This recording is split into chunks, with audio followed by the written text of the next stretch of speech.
La oración. Vamos comenzando con la oración. Gracias. En el nombre del Padre, del Hijo, del Espíritu Santo. Amén. Oh Espíritu Santo, don de Dios y fuerza de lo alto, fuente de agua brotante de vida eterna, desciende y mora en nuestros corazones. Haznos verdaderos adoradores del Padre. Condúcenos a la plenitud de la verdad. Transfórmanos en testigos de Jesús para llevar su nombre hasta los confines de la tierra. Amén. En nombre del Padre, del Hijo y del Espíritu Santo. Amén. Gracias, Mariela. Bueno, pues vamos a retomar con lo que quedamos en la clase pasada, que son enseñanzas diversas. Este todo esto que escribió Mateo hizo todo un discurso que es una obra maestra. En el centro puso el Padre Nuestro, que al centro de todas las enseñanzas puso el Padre Nuestro. ¿Por qué? Porque es central en la vida de un seguidor de Jesús, ¿verdad? De alguien que quiera conocer a Jesús, es esencial, ¿verdad? Entonces, vamos a continuar ahí en Mateo 6, 19 y termina en Mateo 7, 29. Entonces, si quieren ir abriendo su Biblia aquí, vamos a retomar esas enseñanzas diversas que Mateo ha ido acumulando una serie de palabras de Jesús y las fue ordenando, ¿verdad? Entonces, vamos a comenzar por el versículo 19, ¿verdad? Y en su Biblia debe decir el verdadero tesoro. Estas enseñanzas diversas las fue llevando Mateo como la continuación a lo anterior que nos había dado antes del Padre Nuestro, ¿verdad? Es como ya el cierre de las enseñanzas, serán las últimas. Dice, no amontonéis tesoros en la tierra, donde hay polilla y herrumbre, que corroen, y ladrones que sacaban y roban. Amontonéis más bien tesoros en el cielo, donde no hay polilla ni herrumbre, que corroan, ni ladrones que socaven y roben. Porque donde está tu tesoro, ahí estará también tu corazón. Entonces, esta, esta enseñanza nos lleva a una pregunta, ¿no? ¿Dónde está puesto mi corazón? Y es aquello con lo que tú continuamente piensas, en lo que tú continuamente piensas. Y esta enseñanza te invita como a un examen de conciencia donde tú vas a mirar dentro de ti, realmente a valorar aquello que es importante en tu vida. Es aquello que es perecedero, que es del mundo, y claro que nuestras necesidades naturales, nuestras necesidades humanas, es muy lógico que trabajemos por ellas y que pensemos en ellas, pero no que pongamos ahí nuestro corazón, ¿verdad? Es realmente una invitación en hacer un giro en nuestros intereses y ponerle más peso a nuestros intereses espirituales, ¿no? ¿Por qué? Porque aquellos bienes espirituales son eternos. Todo en la tierra es perecedero. Y entonces aquí hay como hace Jesús como la contraposición, ¿verdad? En la tierra te pueden robar, todo es perecedero, es efímero, se acaba. Todo lo que venga del reino de Dios, todo lo que sea del reino de Dios, todo lo que sea pertenencia de Dios, eso no, eso va a ser eterno, eso va a ser algo que va a prevalecer y es lo que te llevarás. Pero, ¿cómo es que tú vives esto? ¿Cómo es que tú vas a conocer dónde está tu tesoro?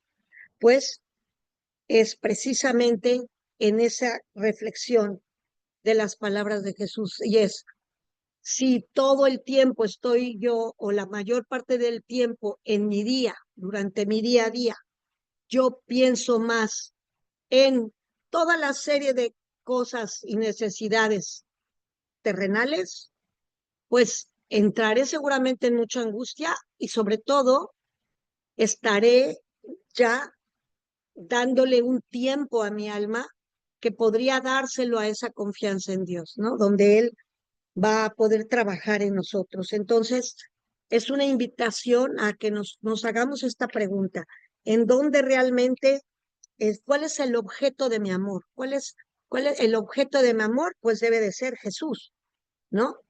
Y a través de Él yo voy a tener voy a poder conseguir todo lo que necesito para mis necesidades del mundo, perecederas. Pero el objeto de mi amor debe ser ese tesoro que yo voy a acumular a través de mi relación con Jesús, a través del amor con Jesús, a través de mi relación con el Padre y a través de los dones del Espíritu Santo. De esa manera, el objeto de mi amor ya es Dios. Y a través de Dios, yo trabajo y ya lucho y hago todo lo que tengo que hacer, pues por mi sustento, ¿verdad?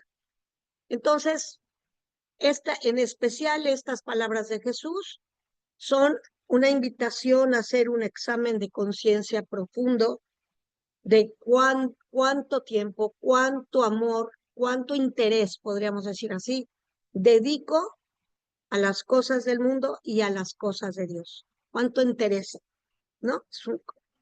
¿Cuál es realmente el objeto de mi amor durante mi día a día, durante mi vida normal, ¿verdad? Bueno, nos vamos a unas segundas palabras. Y aquí fíjense que estas palabras de Jesús es más fácil si las tratamos de comprender bajo el pensamiento judaico, porque no, para nosotros quizás es como difícil si las miramos con nuestro pensamiento occidental. ¿Por qué? Porque dentro del judaísmo había este pensamiento acerca de los ojos, ¿verdad? Entonces dice, la lámpara del cuerpo es el ojo. Si tu ojo está sano, todo tu cuerpo estará luminoso. Entonces, aquí hay algo, y para el judaísmo era aquel que era generoso, el que era buena persona, pues tenía una mirada limpia, tenía una mirada de luz, una mirada transparente. Y los tacaños, los que adoraban al dinero con D mayúscula, tenían una mirada oscura, ¿verdad? Era como una, era como un encuentro con las tinieblas, ¿verdad? Con aquello que, que no era de Dios, ¿no? Entonces aquí Dios toma como este pensamiento judaico y lo trae a una reflexión, ¿sí? Que es que tu mirada refleje esa pureza que llevas en el alma. Porque ese era ese pensamiento judío, ¿verdad? Entonces, para nosotros es fácil entenderlo desde el judaísmo. La pureza de la mirada, una mirada limpia, una mirada nítida, refleja un alma pura, ¿verdad? Y refleja aquello que es bondad, que es los dones de Dios. Y entonces por eso dice que tu ojo sea una luz que refleje la luz de tu alma, ¿no? Que la lámpara sea como un reflector de tu alma y sea para los demás esa luz, que cuando vean tu ojo vean la luz de Dios, ¿no? Este, y también nos hace pensar en cómo muchas veces cuando alguien ha cometido algo malo, difícilmente sostiene la mirada, ¿no? Ahora los criminólogos han estudiado mucho esto, ¿no? Como cuando alguien ha cometido algo malo, difícilmente te sostiene una mirada y además no es una mirada que agradable. Entonces, aquí Jesús nos invita a ser luz, ¿verdad? A ese concepto otra vez de ser lámpara, de ser luz para el mundo, a través de ese reflejo de todo lo que tenemos de amor a Dios, de bondad y todo aquello que a través de nuestra mirada podemos dar, puede ser también una sonrisa, un acto de amor, y que aquello sea para otra persona una luz en su vida, ¿no? Ah, pues esta persona es creyente, esta persona es católica y lleva y, y sigue, y sí, es un fiel creyente. Bueno, pues que esa mirada de ese fiel creyente refleje la luz de Cristo, la luz de Dios, ¿no? Como decía Jesús, yo soy la luz del mundo, ¿verdad? Bueno, vamos a la siguiente. Dice, habla de Dios y del dinero, o sea, en contraposición, ¿verdad? Y el dinero con D mayúscula. El dinero es una herramienta que tenemos que tener y la necesitamos. El problema es que le pongamos, que lo hagamos algo tan importante con D mayúscula que sea algo que sea menor a Dios, ¿verdad? Eso no es posible, pero en nuestra vida no le demos esa importancia y no le demos ese amor que le damos a Dios. Dice, nadie puede servir a dos señores, porque aborrecerá a uno y amará al otro, o bien se entregará a uno y despreciará al otro. No podéis servir a Dios y al dinero. Es muy clara estas palabras, ¿no? Es trabajemos por el dinero, es necesario, de hecho, es parte de nuestra vida cotidiana, pero no lo hagamos con angustia, no lo hagamos inflando esa palabra de dinero como una necesidad tan grande, tan grande, tan grande, que vayamos poco a poco haciendo a un lado todo lo que Dios quiere manifestar en nuestra vida, ¿no? Y llega un momento que es tanto nuestra angustia que ya no tengo tiempo de rezar. ¿Por qué? Porque ya no tengo tiempo de esto, ya. ¿Por qué? Porque el dinero o las preocupaciones que nacen por el dinero llegan a ocupar un lugar importante, preponderante, y eso es lo que aquí está diciendo yo, que se vuelve el dinero como tu amo, cuando tu único amo es Dios, ¿sí? Por eso es realmente, son unas palabras muy claras, pero realmente es como que tomemos conciencia. A veces la gente decimos, no tengo dinero para nada. Sin embargo, estamos viviendo con ese poco dinero, estamos viviendo. Y sin tener mucha conciencia lo decimos. Pero hay atrás de ahí, de ese poco o mucho, está Dios, es la obra de Dios que te está dando aquello para vivir. Entonces, como darle ese uso como un objeto que lo necesitamos, pero que no llegue a tomar un lugar importante en nuestra vida y mucho menos que tome este sitio tanto que nos robe la paz, tanto que pensemos en el dinero con angustia, con no podemos poner la preocupación por encima de la misericordia de Dios. Sí tengo esta necesidad, pero por encima de mi necesidad o de mi preocupación está Dios que se ocupa de mí, está Dios que va a proveer aquello que yo necesito, aquello que es necesario para que yo pueda seguir adelante, seguir trabajando para el reino de Dios, porque eso es lo más importante. El objeto del amor es Dios. ¿Para qué? Para construir el reino de Dios. Claro que necesitamos dinero también, pero lo que está encima, lo que rige, es la construcción del reino de Dios y el amor a Dios. Y poco a poco Dios va haciendo llegar a nosotros aquello que sabe que necesitamos, ¿verdad? Entonces, es muy importante ser como muy autorregir esas necesidades para que no se vuelvan algo que se adueñen de nuestro pensamiento, ¿verdad? Dominar aquella angustia y entregarla a Dios para que Dios sea en el que en la paz Él pueda obrar y llenar nuestras necesidades, ¿verdad? Bueno, después viene un tema que el padre lo titula Abandono en la providencia divina. Fíjense que este texto, que es muy hermoso, en realidad es una, nos lleva a una elaboración extraordinaria de lo que es ese abandono en las manos de Dios. Y es realmente un cántico, casi, es un cántico de amor, ¿verdad? Lo que Jesús va a pronunciar. Los discípulos están oyendo a Jesús y nosotros, los discípulos de hoy que leemos esto, lo podemos leer también como algo tan sublime, tan hermoso, pero al final decir, híjole, pero yo sigo con mis necesidades. Pero ahí es donde nosotros, ya con un conocimiento más profundo, podemos transportarlo hacia donde Jesús quiere que lleguemos en esa verdadera entrega total de confianza a Él, ¿no? Versículo 25, 6:25.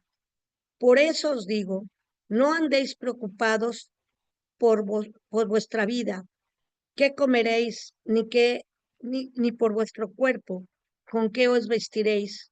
¿No vale más la vida que el alimento y el cuerpo más que el vestido? Mirad las aves del cielo, no siembran ni cosechan, ni recogen en graneros, y vuestro Padre Celestial los alimenta. ¿No valéis más vosotros más que ellos? Por lo demás, ¿quién de vosotros puede, por más que se preocupe, añadir un solo codo a la medida de su vida? Y del vestido, ¿por qué os preocupáis? Observad los lirios del campo, cómo crecen, no se fatigan ni hilan, pero os digo que ni Salomón en toda su gloria se vistió como uno de ellos. Aquí voy a hacer un pequeño alto. Él utiliza Jesús esta palabra porque conoce cómo somos, ¿no? La preocupación a veces se convierte en parte de nuestro día a día, ¿no? Y por más que nos preocupemos, ahí no está la solución, ¿verdad? Y entonces Jesús lleva estas palabras en una belleza preciosa, o sea, realmente las palabras de Jesús son preciosas, tan hermosas que podemos ponerlas tan lejanas a nosotros, sí, los lirios del campo, y hace esta comparación con Salomón, ¿no? Pero nosotros tenemos aquí un camino que ya los apóstoles veían en Jesús. Fíjense, esto lo escribe San Mateo años después. Sin embargo, Jesús le está hablando a sus apóstoles que han visto milagros. Nosotros en nuestra vida, todos hemos visto milagros. Yo les aseguro que pequeños o grandes, a veces no los reconocemos, a veces sí, pero todos yo creo que de alguna manera hemos vivido algún milagro, aunque sea pequeñito, pero quizás hay muchos más que no hemos alcanzado a reconocer como milagros, pero los hay. Y entonces Jesús está obrando grandes milagros y los apóstoles los ven. Y nosotros vemos que Dios hace milagros en nuestras vidas y que a veces se nos solucionan cosas que nunca pensamos ni siquiera que de esa manera se iban a solucionar y se solucionan. Entonces, ese es el pensamiento que está atrás de esto, ¿sí? No hay un abandono total en esa manera de que Dios va a actuar, en esa confianza de que Dios va a actuar. Sigue, pues, así, pues sí, a las hierbas del campo que hoy que hoy es y mañana se echa al horno, Dios, así la viste, ¿no hará mucho más con vosotros, hombres de poca fe? No andéis, pues, preocupados diciendo, ¿qué vamos a comer? ¿Qué vamos a beber? ¿Con qué vamos a vestirnos? Que por todas esas cosas se afanan los gentiles. Pues ya sabéis, ya sabe vuestro Padre Celestial, que tenéis necesidad de todo eso. Entonces, nos recuerda este texto mucho estas palabras que estudiamos la semana pasada. Ustedes no hablen demasiado cuando oren. Y entonces viene la enseñanza del Padre Nuestro, ¿no? En donde ese Padre amoroso ya conoce nuestras necesidades. Y quizá yo, lo digo por mí, muchas veces comulgaba y en esa comunión empezaba a dialogar con Dios, ¿verdad? Con Jesús. Y claro que le hacía muchas peticiones, claro que le contaba lo que él ya sabe, y él es tan paciente y me escuchaba. Y alguna vez escuché al padre Carrillo que algo que me encantó, que con referencia a este texto, que él decía, el momentito que ustedes tengan con Dios, el momentito que le regalen a Dios, regálenselo en adoración, que todo lo que ustedes necesitan, Él los conoce. No importa en qué problema estén, no importa que estén viviendo, pero mm, el desahogo a veces lo necesitamos y está bien, pero nuestra oración preponderante tiene que ser de alabanza, de adoración, de darle a ese Dios el amor que necesitamos nosotros profesar para poder abandonarnos en Él. Señor, no sé qué va a pasar mañana, no sé cómo voy a resolver esto, no sé, pero yo sé que tú sabes y sé que yo estoy en tus manos y sé que tus palabras se cumplen en mí. Y como soy más que toda, mi alma vale más que toda la creación, porque un alma humana es todo para Dios. Si a cada alma la ama como si fuera única. Entonces, no sé cómo lo vas a hacer, pero sé que será aquello que tú quieres y consideras bueno para mí.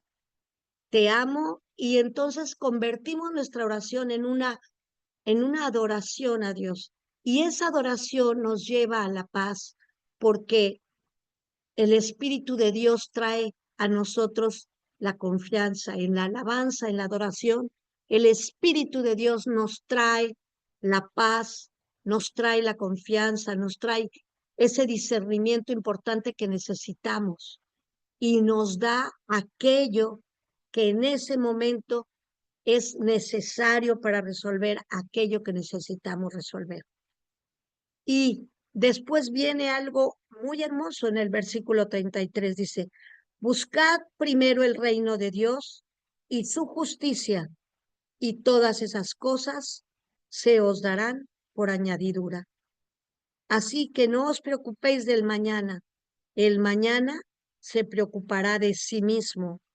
Cada día tiene bastante con su propio mal o su propio afán, probablemente alguna Biblia diga su propio afán, o con su propio mal. Entonces, nosotros aquí tenemos una batalla diaria.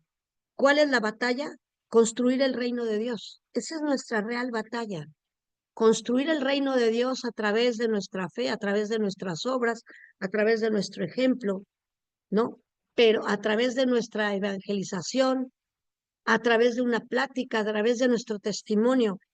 Esa es realmente lo más importante, que es construir el reino de Dios. No, no vaya a ser que el día que lleguemos frente a Dios y nos pregunte cuántas personas me trajiste al reino de Dios, cuántos acercaste a mi reino, qué hiciste por construir el reino de Dios. ¿O qué hiciste para llevar el reino de Dios a otros? Y digamos, pues a mis hijos, a las personas cercanas a mí. Y eso está bien, pero siempre habrá alguien más que necesite que le llevemos el reino de Dios, que no sea nuestros hijos, que no sea alguien, nuestro esposo, nuestra familia, alguien más, alguien que esté esperando, alguien que le hable del reino de Dios, que por eso mismo nos llegará la gracia, y aquí lo dice, todas esas cosas que tú necesitas van a llegar, pero llegarán por añadidura.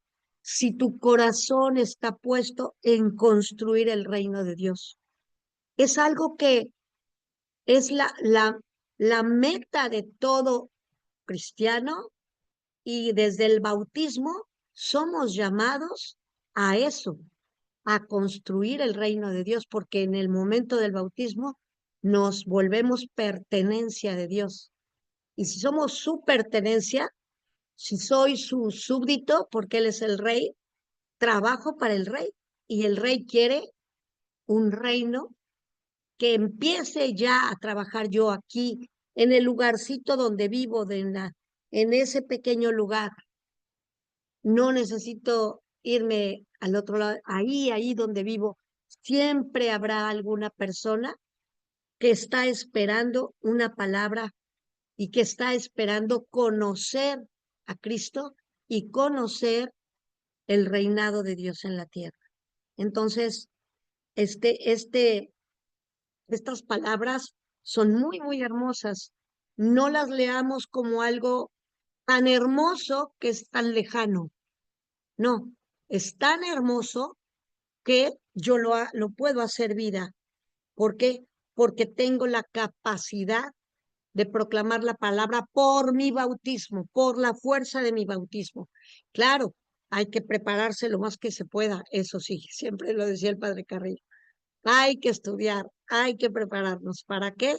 Para hablar correctamente, para hablar, pues, formados, ¿no? Por eso es tan importante la formación.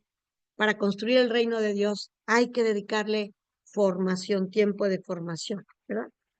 Bueno, pues después viene otra palabra en el capítulo 7, ya vamos a entrar al capítulo 7, versículo del 1 al 5.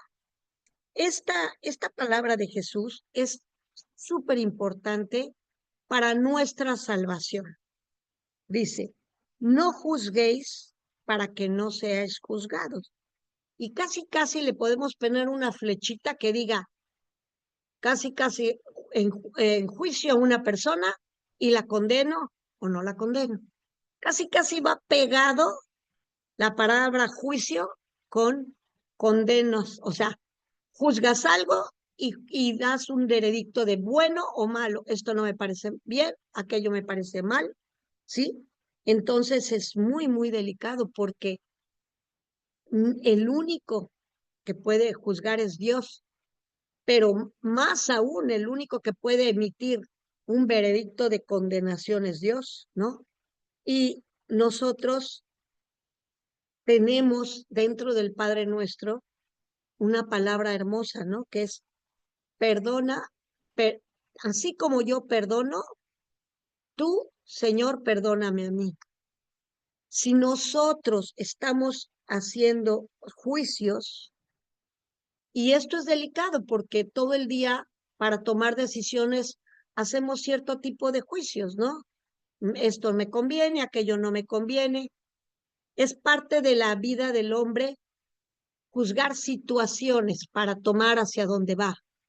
Pero aquí Jesús está hablando de un juicio en el que no solamente valoras aquel acto, sino que lo llevas aún más allá, ¿no? En, en esa casi condenación, ¿no? Casi tiene junto la palabra escondida de condenación, ¿verdad? Entonces, nosotros somos seres creados con inteligencia que tenemos que tomar decisiones y dentro de eso tenemos que juzgar situaciones, más no juzguemos a una persona, se juzga una situación, ¿verdad? Lo que es muy cierto es, yo puedo ver que hay algo incorrecto en una persona, pero no en juicio a la persona. Yo puedo ver ese pecado, pero al pecador lo hago a un lado, pero el pecador le pertenece a Dios. Y yo puedo decir, a ver, esta persona comete tal, es alcohólico, por ejemplo. Sí, es algo que no lo lleva a nada bueno, ¿verdad? Y va a tener problemas, yo me alejo, pero hago a un lado a la persona, ¿no? O sea, como, como cuando nosotros nos confesamos, ¿no? Nosotros decimos nuestros pecados. ¿Y qué hace Dios? Nos perdona y nos ama. Entonces nosotros, igual que Dios, igual que ese reflejo que somos de Dios, hay un acto, alguien me ha robado, por ejemplo, digo, el acto está mal, pero la persona le pertenece a Dios y ahí no me meto.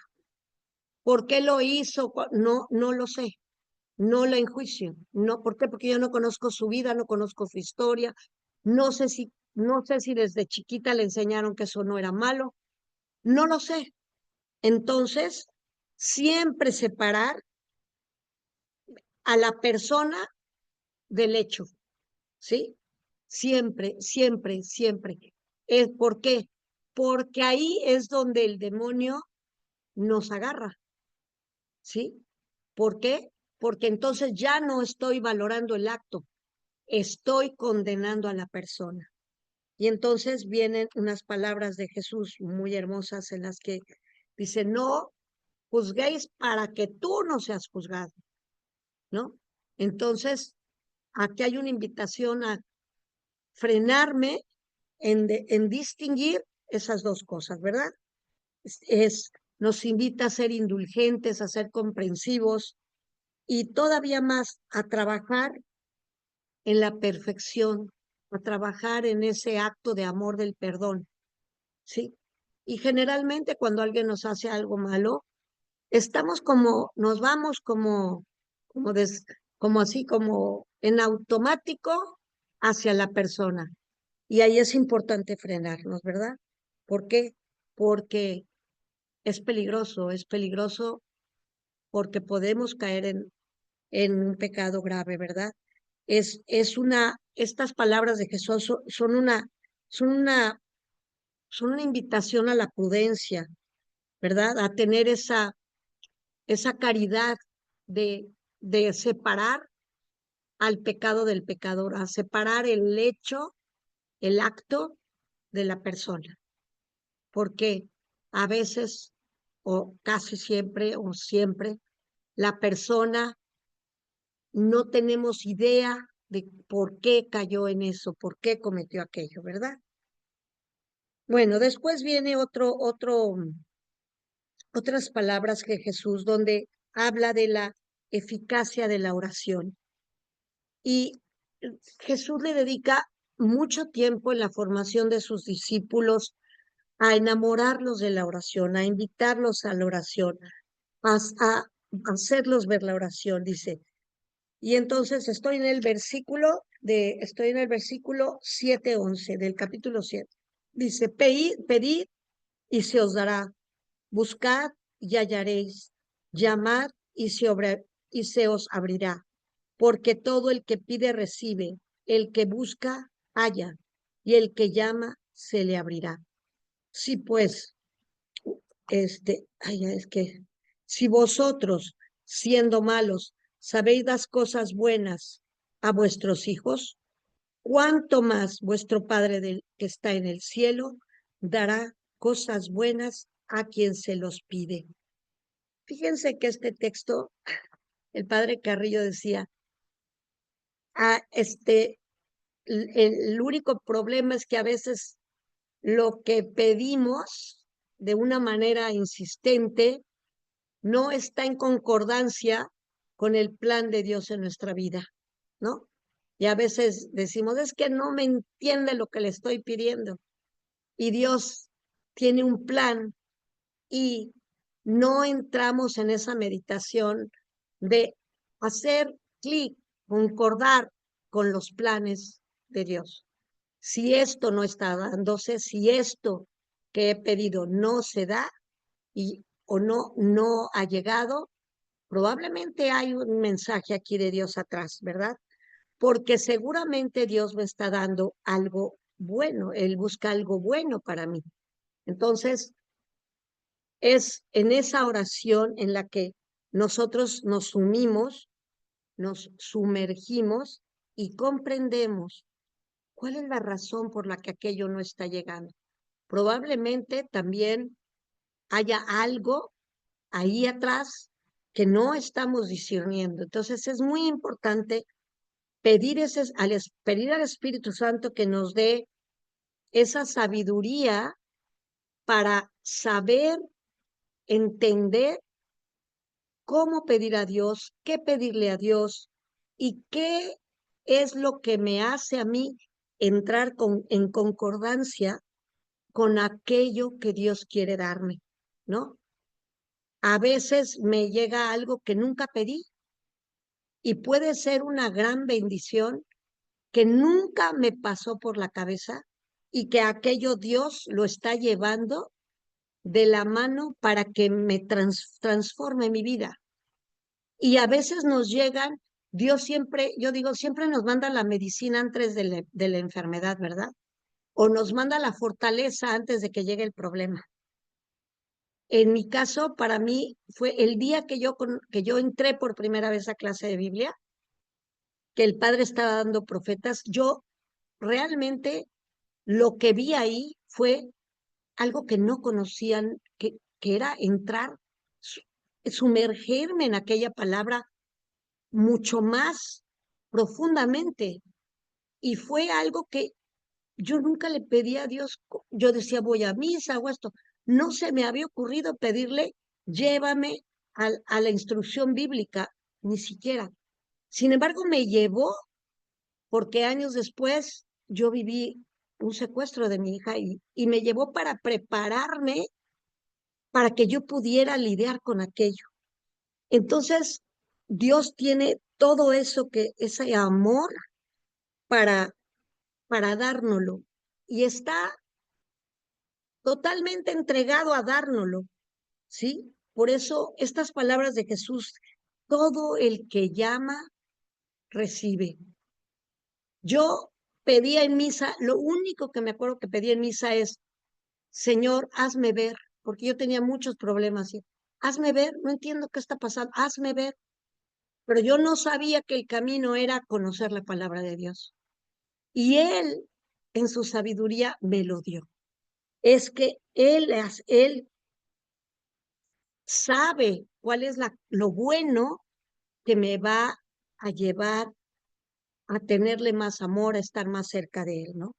Entonces hay aquí una palabra de enriquecimiento profundo en cuanto a lo que Dios me va a mandar y me va a dar los dones para que yo lo pueda saborear, lo pueda vivir, lo pueda tener, ¿verdad?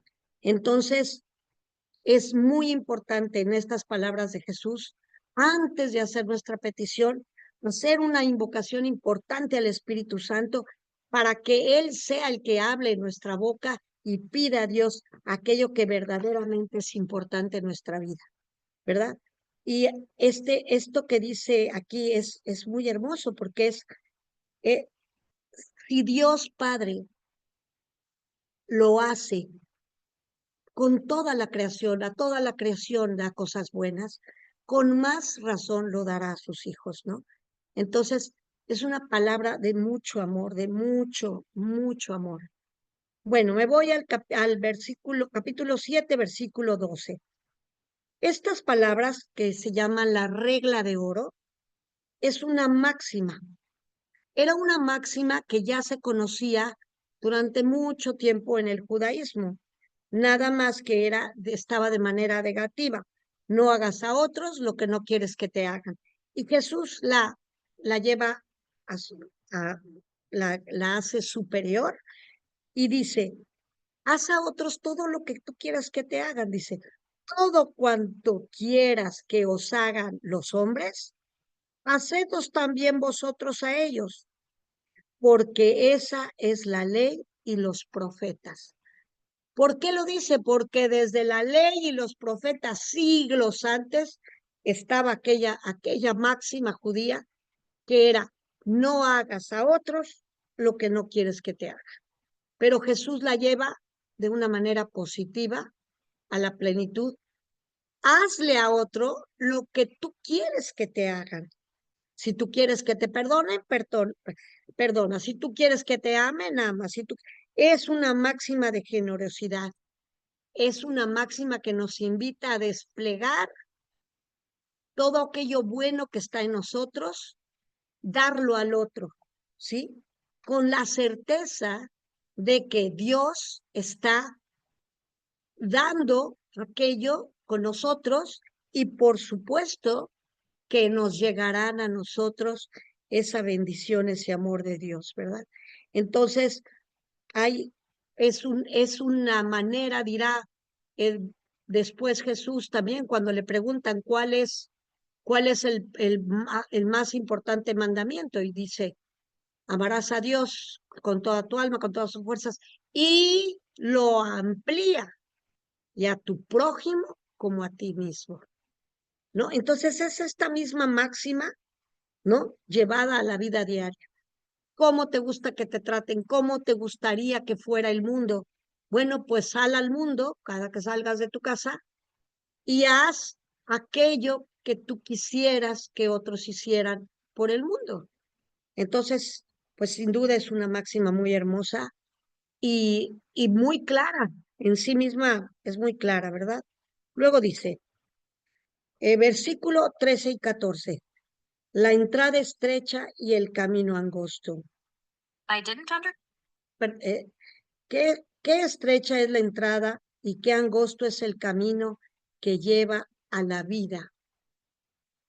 Jesús ha hablado en distintas ocasiones sobre la puerta, ¿verdad? Es que la puerta estrecha es una puerta en la que no todos entran, ¿verdad? Y la puerta ancha es una puerta donde hay permisividad, donde pues es, hay, todo se vale, ¿verdad? Y yo creo que hoy estamos viviendo mucho eso. Hemos ido cediendo campos, cediendo, de tal manera que lo que cuando nosotros, bueno, cuando yo era niña era claramente incorrecto, ahora, ahora bueno, pues como la verdad es subjetiva, entonces eso es muy grave. La verdad es una, no hay más. Y entonces, pues es esta puerta ancha de la que nos habla Jesús, ¿no? Hay un camino que nos guía. Por eso esta regla, esta palabra de Jesús, le está diciendo después de dar una serie de enseñanzas y que van haciendo un camino estrecho, ¿verdad? Que si yo no soy generoso, que si yo no soy bondadoso, que si yo no perdono, que si yo... Eso va siendo como un camino mucho más, pues podremos decirlo estrecho, pero sobre todo bien delimitado, un camino muy delimitado. No es un camino que te puedes ir por allá y regresas, no.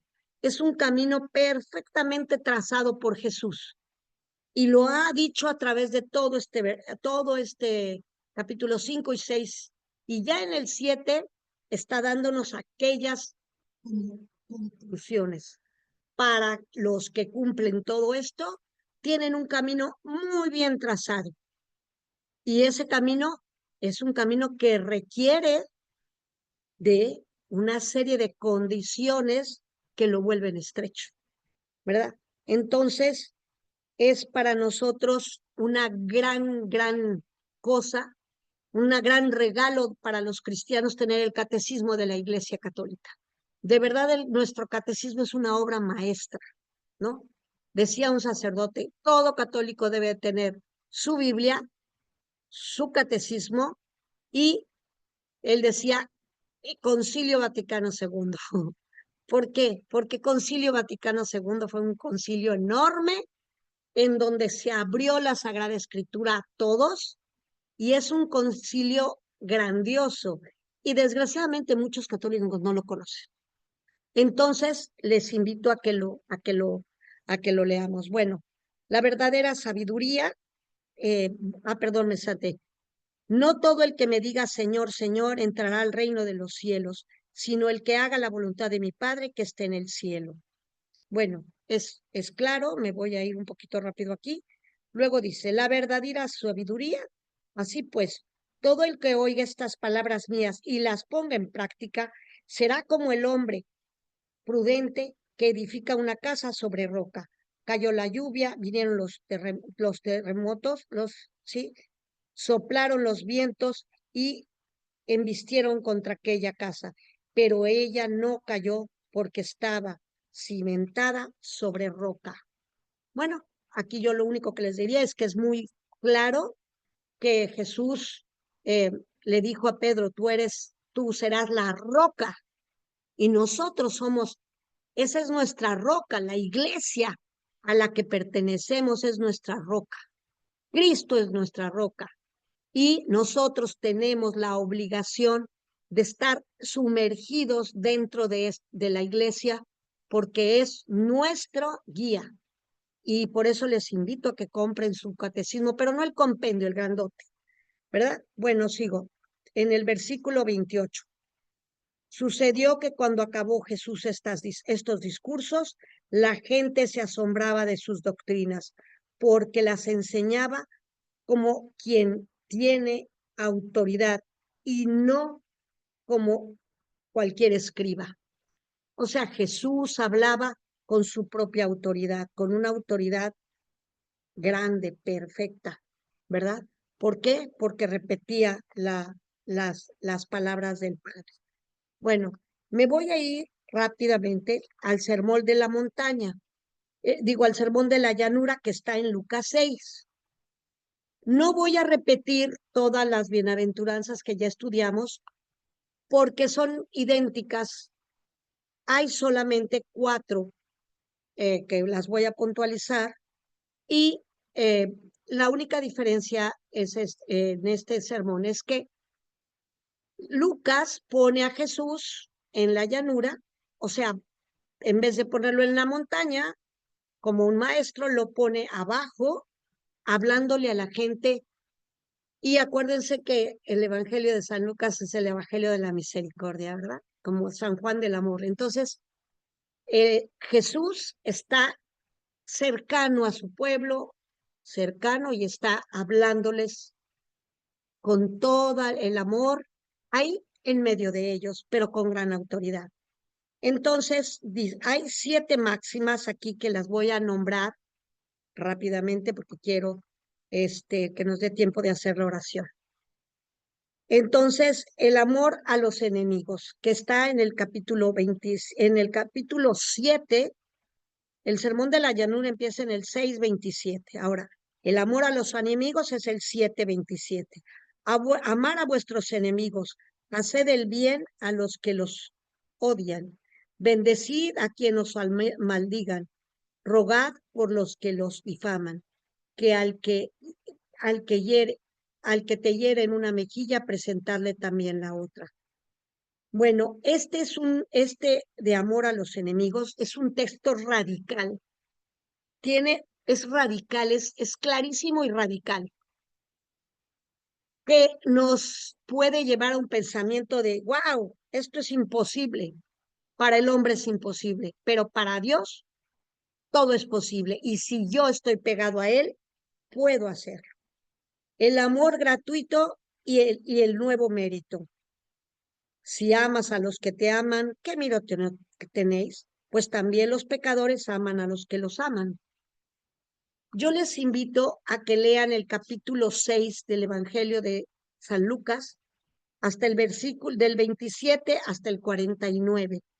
y lo mediten. Todas estas máximas no son posibles si no es a través de la oración con el Espíritu Santo. Ninguna de estas es posible.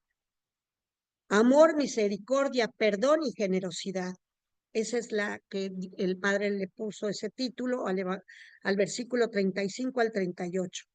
Más bien amad a vuestros enemigos, haced el bien y prestad sin esperar nada a cambio. Entonces vuestra recompensa será grande. Cada una de estas máximas, sí, desde mi naturaleza humana, imposible. Sed compasivos como vuestro Padre es compasivo. No juzguéis si no serás juzgado. Bueno, sigue la misma insistencia. En el versículo 39 dice, la instrucción a los discípulos es el título que le puso el padre Carrillo y dice, les añadió una parábola. ¿Podrá un ciego guiar a otro ciego? ¿No caerán los dos en el hoyo? No está el discípulo por encima del maestro. Será como el maestro cuando esté perfectamente instruidos. Entonces, esta máxima ¿cómo podemos seguir a Dios? ¿Cómo podemos ser un reflejo de Cristo? Solo perfectamente instruidos. ¿Qué nos instruye? El Evangelio, la palabra de Jesús. Si no nos instruimos, es imposible. Pero aquí nos dice Jesús, podremos ser semejantes podemos ser un reflejo de lo que Jesús nos enseñó. Versículo 41 y 42, humildad y comprensión. Póngale ahí en su Biblia, humildad y comprensión. ¿Cómo es que miras la brizna que hay en tu ojo y no reparas en la viga que hay perdón, ¿cómo es que miras la brisa que hay en el ojo de tu hermano y no reparas en la viga que hay en el tuyo? Bueno, esto lo hemos escuchado muchas veces. Es muy fácil mirar los defectos en el otro y no en ti. Miren, decía el padre Carrillo, esto no es nada más una lectura de meditación, es lectura de instrucción para llevarlo a cabo. ¿Para qué? Para ejercerla, meditarla, pero para ejercerla, ¿verdad? Dice, versículo 6, 43, 45, de lo que rebosa el corazón, habla la boca. Porque no hay árbol bueno que dé frutos malos, y no hay árbol malo que dé frutos buenos. Fíjense que esta máxima a veces es difícil porque los frutos luego no se ven. En esta máxima tenemos indispensablemente que antes de de ver ¿cómo les puedo decir? Como ver la espiritualidad, ver los frutos de esa espiritualidad y profundizar en esos frutos, ¿verdad? Y a la luz del Espíritu Santo, pues podremos hacerlo. Entonces, el padre Carrillo nos dio una listita porque él concluye diciendo, esto es un programa de vida, no es nada más, es un programa de vida. Bueno, nada más termino. En el versículo 47 y 49 al 49 dice, necesidad de las obras. Y viene unas palabras muy duras. ¿Por qué me llamáis Señor, Señor, y no hacéis lo que digo? Todo el que venga a mí y oiga mis palabras y las ponga en práctica, os voy a mostrar a quién es semejante. Continúen ustedes esta pequeña lectura, pero este es un programa de vida. Es la manera en la que Jesús instruyó a sus discípulos. El padre Carrillo nos fue diciendo como distintas enseñanzas. Yo saqué la listita, se las voy a dar así rápido. Es un programa de vida, de amor, de oración, de paciencia, de generosidad, de cooperación, de misericordia, de perdón, de instrucción, de humildad, de bondad del corazón, de, eh, de construcción del reino de Dios. Todo esto es imposible para cualquier ser humano, pero bajo el auxilio del Espíritu Santo, la fuerza de nuestra fe, es posible. No, no es que... Y entonces el Padre nos invitaba, agarren una bienaventuranza, agarren una enseñanza, y esa tómenla como máxima de su vida. Y una vez que hayan ganado una, tomen otra, porque tomarlas todas es imposible, pero digan, ok, voy a tomar una, la misericordia o el perdón, y hagan una lista de cuánto perdón necesita su vida, a quiénes necesitan perdonar y cómo necesitan perdonar, y quizás empezando por nosotros mismos, ¿verdad? Bueno, nos vas poniendo la oracioncita, eh, por favor, Mariela. Entonces, mire, les quiero nada más concluir con esto. Practicarlo es una gracia, y todo esto tiene grandes frutos. Entonces, miren, tenemos aquí la actualización del Sermón de la Llanura, creo que la semana pasada hicimos la de la montaña, pero si no, bueno, pues la pondremos ahí estará en el WhatsApp para que ustedes la vean, ¿no? Y entonces estas virtudes son un bello panorama de manera de vivir del creyente, vivir en plenitud nuestra relación con Dios, ¿sí? Entonces, pues aquí nos pone el Padre Carrillo, ¿verdad? Bienaventurados los que tienen hambre y sed de justicia, porque serán saciados. ¿Y por qué la pone? Porque todos en esta hambre y sed de justicia podemos aplicar gran cantidad de máximas, ¿verdad? Entonces, es muy importante que entremos en este programa de vida con mucha humildad, con mucha humildad. Es el programa de vida de todo creyente, de todo católico. Bueno, la oración está, dice Jesús, esa no es, la siguiente dice, me voy a esperar a que la pueda poner Mariela, pero ustedes primero entren ahí está perfecto, en una oración de meditación de estas palabras. Lean despacito Lucas 6 y también Mateo 5 al 7. Y una vez que las lean en meditación, léanlas como un programa de vida. Y les aseguro que tendrán grandes ganancias espirituales. Bueno, vamos a hacer la oración en nombre del Padre, del Hijo, del Espíritu Santo. Jesús, graba tus palabras en nuestro corazón para que de ellas hable nuestra boca. Infunde tu amor en nosotros y haz que amemos a los demás como tú amaste. Haznos humildes y caritativos. Queremos ser misericordiosos como misericordia es nuestro Padre Dios. Edifica, Señor, nuestra casa espiritual sobre la roca firme de tus enseñanzas. Amén. Bueno, es muy hermosa las oraciones que el Padre pone aquí. Les agradezco muchísimo. Eh, Perdón por corretear un poquito, pero el tiempo vale mucho.